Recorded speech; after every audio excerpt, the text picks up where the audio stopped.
Hey everyone, it's the Millennial Matchmaker.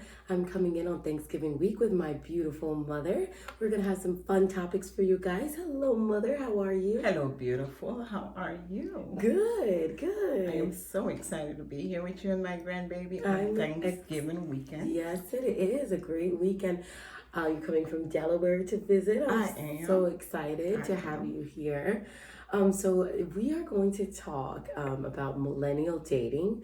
We were having a conversation about this just naturally over breakfast, and today we're going to talk to the listeners a little bit about millennial dating, the big problems that you see that was probably different in your baby boomer generation, and just things that you see that's wrong now dating. And I know even when I have situations, I come to you and I talk with you about things. And tell me, so what are your thoughts on this dating era? What are your thoughts about my swiping stories? Well, I am very excited about the stories. I'm very excited that technology has brought us now where we can actually shop for our men Shop for them. online.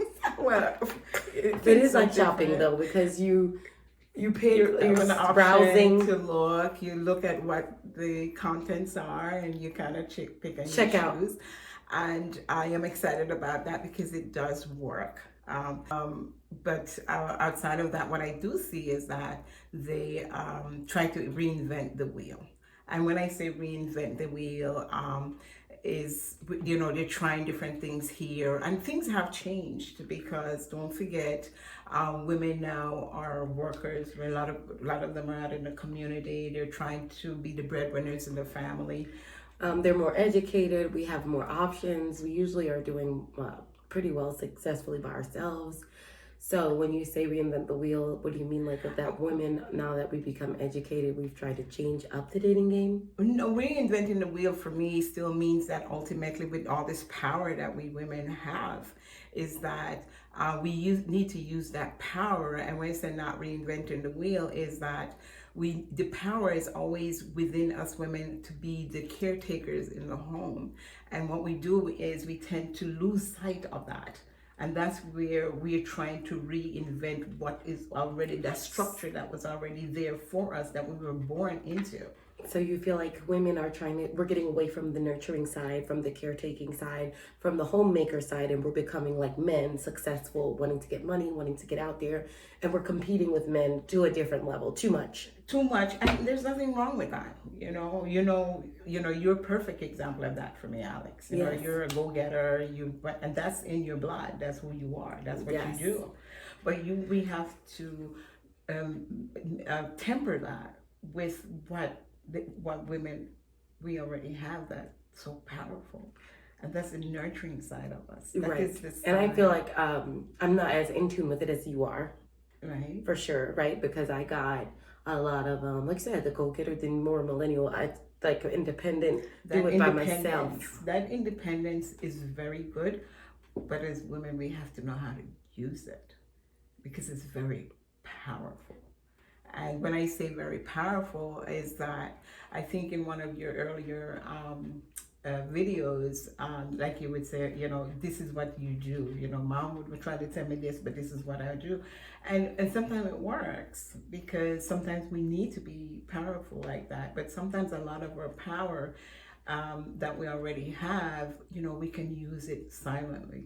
We already have the judgment. We know there's certain standards and certain criteria that we set for ourselves. And what we do sometimes is you kind of watch people, is like say, give them enough rope to hang themselves. And since we're talking about relationships, that's basically what I'm talking about. Is that when you get into a relationship is where you start learning your partner. Yeah, so then what does that do? How does that have to do with, okay, so I'm shopping for a guy, I'm independent, and the main questions would be, I get the nurturing and the caretaking side, but a lot of times women want to be 50-50 or want to be equal to the man and want to be equal. So to what you're saying is that's a big issue with dating today. What are the problems, like the real problems that you'll see where the independence, you're saying that's good, but then is it too good to be as independent as I am? And does it scare people off? Or is it like I always find myself where I'm acting like the man or doing the so where are the real problems that you would see a millennial doing that that maybe back in your generation wasn't happening? And it's the same back then as it now. People haven't changed. Okay. So bottom line for me is that it's all about, like we said, when we're searching for qualities in a person, ultimately we're all different species. When I say species, as in personalities. So you have to be able to find that person who you can gel with. Okay, who is willing to compromise? And when I say compromise, there's no way a relationship can work without compromise. There's no getting around it. You have to be willing to figure out what you're willing to compromise. Right. And the other person has to be willing to see what they're willing to compromise. And with that, there's not a lot of compromising happening today, though, right? Because I think back in the day, women probably didn't have as many options or didn't have as many, they weren't able to really leave. They kind of had to stay where they are because once they got married, they were stuck. They had issues, getting jobs or working or voting, those type of things. So I feel like compromise is important, but it was what you're saying is that today you'll see a lot of people are just like, bye. They're not having it. Right. They're not having it, and it's fine. And when I say that's fine, that's the option. Is every choice we make, there's a consequence to it, And like I said, a lot of women, in my time probably stayed in a relationship, as because we'll wait till the kids are older and then we can break up the relationship. Yes, a lot more. I think I broke that mold. I'm like, I'm not waiting till my kids are older because you know what? Sometimes more damage comes out of that relationship. Right. So, everybody has to know what will work and what will not work for them. But so what are deal breakers? What are things that don't work if you're doing things? Once again, each one of us have our standards. And some people, like I said, are willing to stay in a relationship. For me, I think I would have stayed in my relationship ultimately if it wasn't for infidelity. See, everybody has to figure out. And that's with my dad. Yes, right. Everybody has to figure out what they're not going, what their standards are. Yeah. Like I would say to you sometimes, well, Alex, he's bringing home the bread. He goes to work every day. I always try to find that one thing. And like some people would say, oh, well, he's 1 minute late for coming home, and he's done. He must throw his clothes out the door, or something like that. But what about the bigger picture? Okay, so he's late coming home.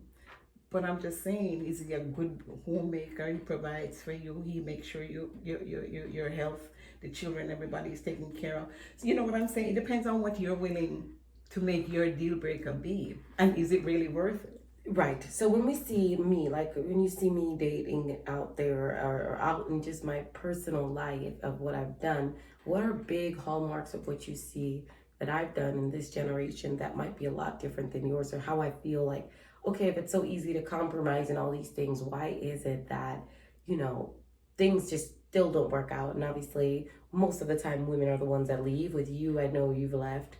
With me, I've left. So why is it that even in compromising, there's a big issue? And you said something about it's so easy to compromise. That's not true. It's really hard to compromise. That's the reason why we have a lot of broken relationships, because we're not willing to compromise. You see? And when I say not willing to compromise, like I said, what it is you're gonna give up. But compromising really means you're giving up something. Is it worth it to you? Is it worth throwing your relationship, your whole family, your whole life out the door? And then this is what many women do, and then they're like, oh my God, what did I do? Because I really had a good man. There's a lot of, but I don't have those regrets. This is good, and that's what we need. Like I said, sometimes people look at me and say, or there came a time, because I'm in a very happy relationship right now, wonderful relationship, but there came a time when it seems like she can't seem to get it together, because you're in a relationship and then trying to find another one. It's okay, because like I say to you many times, Alex, there was a time when they remember the dating, people date, courting, 6 months, courting, all of that time. And then what happens, sometimes you can court for 2-3 years, right? Never live with the person. Then you live with them, you get married, you live with them. And then what happened? The dolly house mash up, because, oh my God, this person's crazy. So Huh? We can't this hear. I'm sorry, this person is crazy. Yeah, Because yes. we don't get to know the the the the the So you qualities. think that like living with someone really teaches you who the person is? The only way, there's a saying, that we'll say, see me and live with me are two different things. And and then once again, like I said, I'm not telling people to go out there and be in, Yeah, shacking up with, street with yeah, that's the thing. that's So we not what want to I'm be trying to like, say. yeah. So because the thing is like, okay, so you get in a relationship, you're dating this person, and everything seems to be going well, but most of the time that's for show, right? Sometimes because in the beginning, like I always say, there's that trial period. Yeah, Everybody's giving you their best. Everybody's trying to show you their exactly, best, and it's exactly, not that you need to be a Debbie Downer looking for the flaw, right. but But we're kind of looking for the flaw. you should be looking. You should be looking for the flaw. That's why you want to run the opposite direction. Right. And sometimes, like I said, But it means specifically, like as a millennial dater Mhm. and as they're very independent, where do you see where reasons where in these like the men today, right? just in general, not to have to say any names, but just the men today, because I feel like in men there's a lot of great qualities that they've kept. I feel like men are still very consistent. I think that men still really want they're simple minded. They don't really want any drama. They don't want any argument. That's kind of been the same way since the beginning of time. Exactly. They're usually able to be reasonable. I feel like men are able to be reasonable. However, the changes have been a lot more where some men haven't been as don't want to say they've lost a provider standpoint, but some of them have lost their masculinity and then leading a home and leading those things sometimes have left. The same attitude is there. They're still reasonable and easy to deal with, but I feel like those older values, like when I think of my father, the old school man was a lot more, a man, acted like a man. Whereas today, I think that's changed. And then women, it's the opposite, right? They've had the more nurturing thing, like I said, they're the more caretaker and homemaker and motherhood, and they've lost that and they've become more masculine. Okay, so I feel like men have become more feminine and women have become more masculine. And you've actually answered your own question, because listen to what you said, over the years and as generation has gone on and women has become more independent. As in, I'll be the caretaker, I'll be the breadwinner. So what does that sound like? So you've taken that away from the man and you've given it to the women. And nothing is wrong with that. I keep trying to say but that. there is something wrong, right? Because then the control happens, right? Because you always say two bulls can't live in a pen, right? So if women become more masculine, or when I say masculine, independent, wants to provide, wants to have their own, wants to own their own home, wants to run their own house, wants to go to work, wants to figure everything out. So what's the purpose? What purpose does a man really serve? So you kind of have to bring it back, like I said, by not reinventing. But then doesn't the person have to already be that when you get with them, right? Because normally, like back in the day, that guy was already having his own thing together. Right. So do you think it's the woman that's emasculated the man, or is it that the man in this generation has become emasculated by yourself, and then women are just the response to the problem? So once again, this is where I feel personally, the women have the power, period. Ladies, the women have the power. And the reason I'm saying that is to answer your question. So what we do, we become educated, we get independent. This is what we want to do. This is where we are. I don't want to be held down anymore. I don't want to depend on a man. That's one good thing. I really like that my parents did teach us, and also I've tried to pass that on to Alex. However, because you have that power, so when you meet that... So what is our power, really? Because we want to explain. Sounds like we got some sort of magic. So this is what I'm saying. This is the power. This is the power. What I'm talking about is a question you asked me earlier. You feel that the men have been demasculated or emasculated. Yes. The men have been emasculated. So with that being said, because instead what we do, we try to be... But then when we meet that person, we already know that we have the power, remember? We have already been educated. We are smart. We already know that. So what we do, you get the men and you allow them to be the man who they're supposed to be. But is it because that they have power as well, though? Because the man decides, he proposes, he chooses. If he's a good man, like a busted guy that, I would never take seriously. Okay, but isn't it that men actually have the power to pick the woman, so our power just lies on running the home, kind No, of? no, no, no, no. Okay, so listen to what I'm saying Because I again. think We men have are the going to power. get angry about this We stuff. have a good salary. We can buy our own homes. But then we can do get our own pregnant, we things. can't keep those And things. this is what I'm trying to say once again, that the man, when you meet that half, that better half, he's gonna start doing those things that you already can do for yourself. So you kind of sit back and allow him to do it.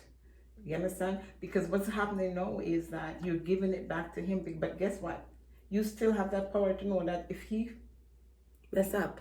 I can still do this. Yes. I can do Yes. this. I got this. And that's where the confidence comes from. But Right. what you're doing was that you're still building him up. And you know what? That's when he start learning to give you back that respect. Because he's watching you and you watching him.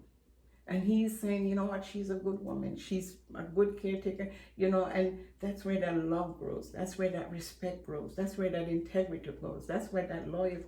So when he starts gazing, explain gazing. Like looking at other women. Looking at other women. When he starts looking. He has to check himself. Because I have a good woman at home. Right. And I know that if she mess up, she can handle it. She got this. She don't really need me. So that's Right. where your power is. So it's really just a treatment. So it's like you could have it all, you could be independent, but it's like if you allow him to lead the role, then you're able to, like you said, he's going to know in the back of his mind, I got to think twice. I gotta think twice. That's where the power is. Because you're sitting there thinking, oh, I got this, I got this, I got. Let him get it. Let him get it. Let him do all of that. Yeah. Because guess what? You can buy your own house. You can buy your own car. You can do anything you want to do. So let him. Let him do what he needs to do. Let him shower you. Let him think about. Let him look back and say, you know what? Oh my God, she is a wonderful woman. In the way you carry yourself, in the way you take care of the home, in the way you raise his children, in the way you present yourself. Right. These are great confidence. tops. And like you just said, the way that you carry yourself. Yes. The way that you handle the home. The way that you raise the children. Yeah. These the are way big. you interact with his colleagues. He looks back at you and He's proud. he's proud. It's just like raising the children, right? When you see your child well behaved out, you say, wow, I did my a good work job did raising well. my kids. It's the same thing in a And relationship. it's simple. Yeah. It's so simple. It's not a big deal. I mean, it's not It a is simple, big because a lot of because- people don't know how to focus on those things because, like, then we get back into the gender roles and the gender war of, you have to take pride in your homemaking ability. That's what we And to do. me, most women That's love what doing we that. do. Yeah. That's what we do. So when you've been used to it, where you've always kind of been, especially with dad, just the prize wife, the trophy wife. See, you don't even know that. See, that's the part about this whole relationship that is so beautiful. Because one day, when you see that relationship grows and blooms, you lay in your bed or you look around and you say, this is nice. Or he's telling his friends about you. You hear it back.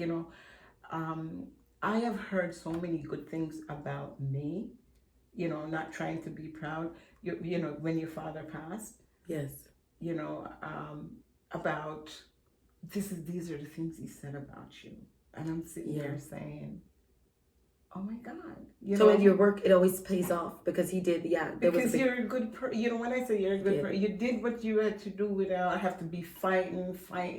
You just do it in a humble, loving, caring, kind way. But then you need someone that allowed you. Like I feel like Dad did. He allowed you to shine because everything was taken care of. Everything was handled. And you already were naturally a homemaker. You already naturally were a nurturer. You were a housewife. And I think that you can't go into that role though, right? If someone is not able to do that. So this comes back to what I just said to you earlier. When you find that other half. Right. And that's why sometimes it may take you 2, 3, 4, 5 relationships. Right. To and find that half. That's so true. Yeah. You know what I'm saying? Because like you said, there's nothing wrong with having trial and error. Until you get there, you got it the first time and then had your children and your family. I think that's the biggest thing too, right? Because it's like, of course, we get into the baby mama drama and all that kind of things where people get very controversial and opinionated about blended families and going from one to the other, but you did it great where you had three with one, and then afterwards, you weren't really looking to restart a family. After No. your third, you had your tubes tied, right? You were done. Yeah. So I think that helps as well, right? Right. Because I feel like you get that one try with a real family, not Right. just a child, but a real having the family structure, and then dating becomes different after the family's been built. Like what you're saying, the homemaker, isn't it different at that point? And once After all your again, children are born, how did you think it was? once again, like you said, when we find that better half, because don't forget, we don't know who that other half is. Right. Half is until we've actually been in that relationship with them, and then even for me, it was a learning experience. You know what I'm saying? It was Yes. new to me. And of course, with whatever qualities or whoever my personality or whatever it was, allowed me, like you said, to do, to let that, let that relationship grow. So, what were your tips as being a housewife that you could give to women, or that you appreciated or you remember back with my father that was very something that you took pride in, or that? One of the things that I think is most important is that ladies, set your standards. Set your standards, make them. And when I say make them high, so and not, when I said make them high, to me the standards are just the basics. Be virtuous. Do unto others as you'd have them do unto you. And with that being said, I'm like, you take care of your other half, wherever they may be, because that's what that's what you expect from them. Take care of them in health. Their money management, the children. You set your standards where that love and that care that you're gonna set for them is what you expect. And what was the like? What were your role? Like, what were like? Give us a day to day on things how you did that. Health. You say money management. Where you did your children, party planning. What were those things like daily? Like on a daily basis, like I said, is of course we start the role as picking out a doctor. You find a good doctor for your family. Right. I mean, yes, he might have already. I'm just saying, as a family, that's one of our roles. Right. Okay, you find a good doctor. You find a good school. Right. You right. find a good school district. School district. You make sure the meals prepared. And I know this might seem like not much, but it's very important, because you don't want him to come home to the same meal every day. So that's a whole meal preparation is something so that the whole might day seem simple. Yeah, but preparing your clothes, preparing his clothes, make sure the dry cleaners. Make sure you don't want to wash the white clothes with the red clothes, and you don't want your man to go out looking like crushed callaloo. You make sure it's that ironed. His clothes is taken care of. His food is prepared when he comes home. His children are looking clean. His house is in order. You go to the bank and make sure you take care of your bank statements. Right. The basic, the stuff that Okay, then can we maybe we're planning. Okay, can we buy a house? Well, yes, maybe we can buy a house there. Okay, well, maybe we can't buy the house now, but we can buy it next year. Or yes, we're gonna build this year. Okay, maybe give us a couple more years, or maybe we can sell some cars, and maybe we can, So sometimes, because they turn to you for these advice, right? You probably don't even know, right? You as the woman has to be there. Like I remember the perfect example is once when he came home, he went to the bank and. The bank came back because he just thought that maybe, yes, every other people was getting through. And he thought it was goes to the bank. And it was the a bank, color thing. Alex. And then we go and then back in those days, I mean, not that it's saying there was a big color. It's still, even these days, we have issues with it. But I'm saying, especially in the 90s. So he goes to the bank and he comes back with his paperwork like big like this. Big packet. Big packet. And very angry, throws it down. And this is where I came in. So, is everything they're asking you for, do we have it there? I'm not gonna do it. Okay, well, let's go through this. Is it because that very simple move there allow us to make this? It may take us 10, 20 steps.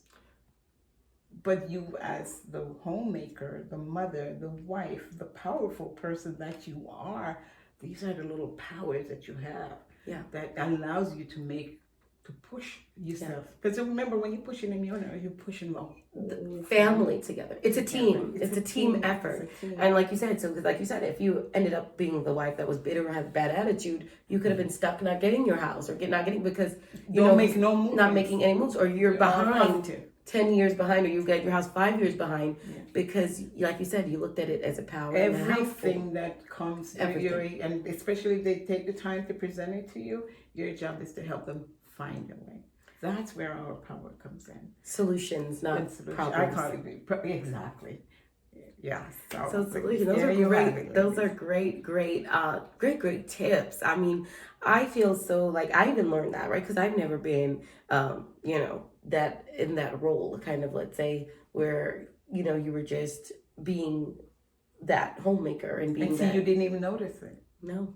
Because it's like I have everything. It was every day for me to see it, but some women haven't, and that's why I like to talk. Because there's some women do have mothers that are like in my role that are just single mothers. They've never seen a homemaker or seen the dynamic of two parents together. Yeah. I know, Gregory, my oldest brother, the one that was on the show, he witnessed this, right. As a teenager. Right. You guys didn't, right. Divorce until he was a teenager. So I think that it's different when you've grown up watching, and I think I watched until I was about 5 or 6. So I have some memories. I do remember, you always being dressed up, like things like that. I always remember even at 5, 6 years old, you guys would go places. Right.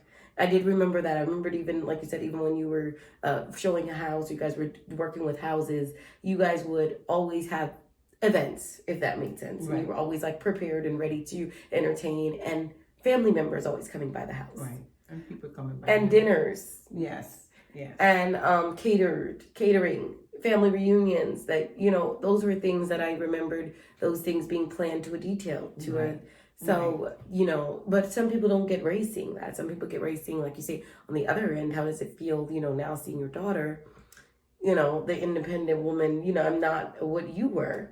We're opposite, I think, in a lot of ways. But the one thing that I've always said to you, though, Alex, is we have to find that happy place. And we're all imperfect, and we all do different things. Your personality is different, And for you, Alex, I just want you to be happy. And your happiness, and sometimes we are the ones who have to create that happy place. Yes. So that's why I think it's bottom line, millennials, baby boomers, whichever group or generation that we're in, we're all searching for happiness. But do you feel that, honestly speaking, that a woman can genuinely be happy? I feel like you should have stages of singlehood. But do you think that for someone to say, I'm happy by myself and I don't need anybody else, and I just want to be myself, don't you think that's a very dangerous place to be? Right. And to think that it you're is happy. Dangerous because and say, listen, I like your questions because your answers are in all your questions. Because for you as a person to say, I don't need to be happy, you're not happy. I'm just saying. You're running around saying, I don't need to be happy. You're happy and don't even know it by just being happy yourself. In your own space, in your own. You're getting up when you wake up in the morning. You're supposed to be happy. You're not relying on somebody. You're not even talking about it. Yeah, it's not a daily. You're running around. I don't need you to be. I don't need no man. Or that's the thing. That means you need a man. People that say I don't need a man. I don't need this. If you run around and say I don't need a man, you're not happy. Right. You are not happy. And to get to that place, and you and I, we talk all the time. And it's all about to get you to that happy place. Yeah. That's the conversation we have every day. Every day. Because even whenever any panic button go off, when any questions go off, anxiety. It's like, you're losing control. Yes. You've got to get and me back. being especially a control freak. There we go. That I've got to get. So you see the connection there. So that, of course, is a whole nother program. That is a whole nother program. Finding your happy place. That's a whole nother broadcast. Like, we're getting to the happy place because that's, like you said, subjective on what you think is happy. So that's some great pointers on the millennial dating and old tips and things that we have to take pride. So to end, we just really want to make sure that, like you said, your power is actually in your your strength is in your weakness. And I know But you don't people call it think, weakness. but People people think it's called weak. but Yeah, I people know. think Yes, it's your people weakness. think it's They weak. think. And you could call it humility or whatever, Call it whatever you submission. want to call. Submission. But It's gonna get you to your happy place. Yeah. Because yes, and you do. Yes, you benefit. There's a lot more benefits in that than being struggling. It's like water. People think it's simple, Yes. you know. Their strength is in there, you know. Yes. But you know, So- and it that's another subject, ladies. A whole other subject we can talk about. But thank you so much. Thank Alex, you, for having me mother. here. Love you dearly. Mwah. Okay, you can just stop us, and that was great.